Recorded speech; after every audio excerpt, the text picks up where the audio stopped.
Hello everyone, my name's Dave Tong, sometimes called the Yarn Smith of Norwich. I travel a land telling tales. I wander the road bringing wonder wherever I go. Except like many of us, I can't wander at the moment. I'm stuck here at home. Although I am lucky enough to have a small garden, as you can see.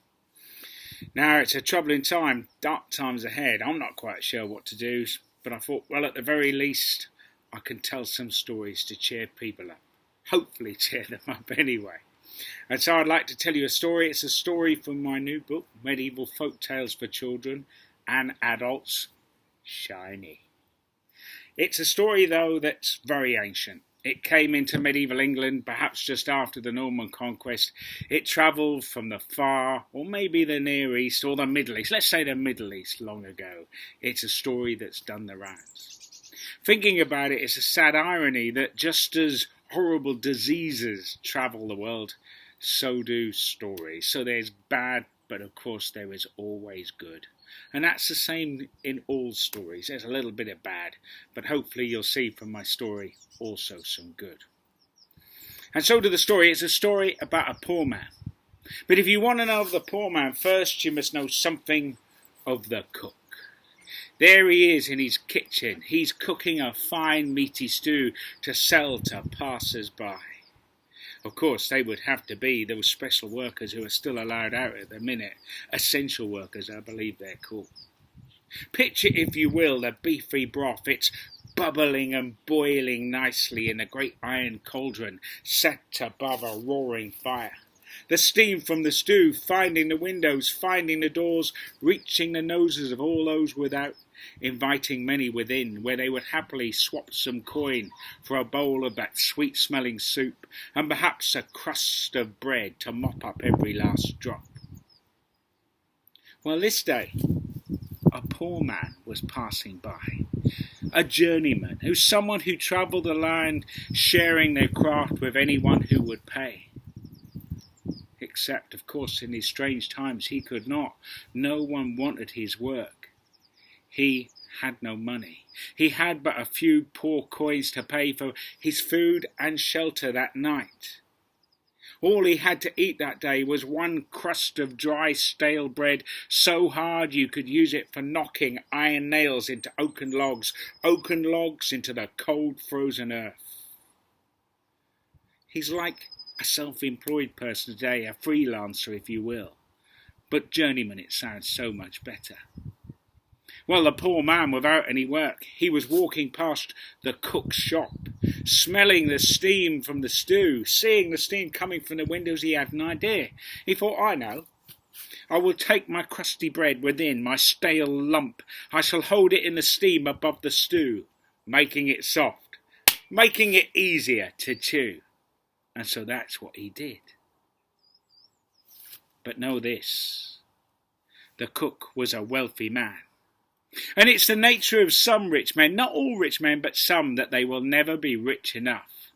For now that this crisis was upon him, he'd put up the price of his stew even more. Even though people had less money to pay, even though there were more people in need, that's what he did. For that's the nature of some. Coming back into his kitchen, seeing the poor man holding the crust of bread in the steam above the stew, he called out, "Rogue, knave and varlet!" He called him a good-for-nothing, steam-stealing and thief. He grabbed hold of the poor man roughly by his ragged gown, demanding that he pay for the steam that he had stolen. But of course the poor man could not. "And besides," says he, "I've only taken your steam and not your precious stew." But would the rich man listen? Of course he wouldn't. He dragged the poor man off to prison, there to await judgment in court. The following day, both the cook and the poor man were brought before the most learned judges, all in a long line in the land. Not a long line in the whole land, in a building in the land. You get the idea. They listened to both arguments, but none could decide the case. For half of them, let's say the more dark half, they agreed with the cook. They said that, yes, the steam is part of the stew. It advertises its quality to passers-by, its essence, inviting all within where they might enjoy a bowl of that beefy broth. But the other half agreed with the poor man. They said that the steam was waste, and that the cook he was forced to throw open his windows and doors to allow it to escape, and no sooner did it hit the air without than it disappeared. How then could a poor man steal that which was no one's to keep? None could decide the case. And so the poor man he languished in jail for a while until a wise and clever thinker, a wise philosopher from a faraway land, just happened to be passing by. Some called her a philosopher, although she was happy with henwife. That said of what she did. She spent her time with a hen. She was a thoughtful woman. Where she'd left them now, I've no idea. But moving on very quickly, she brought her wisdom to bear upon this case. And know this, she found favour with both sides of the argument. She said that the steam was part of the stew, and yet still it was no one's to keep. Now I know what some of you are thinking. You're thinking, Yarn Smith, Dave Tong, how can that be? How could she settle the case if she found favour in both arguments? I know this.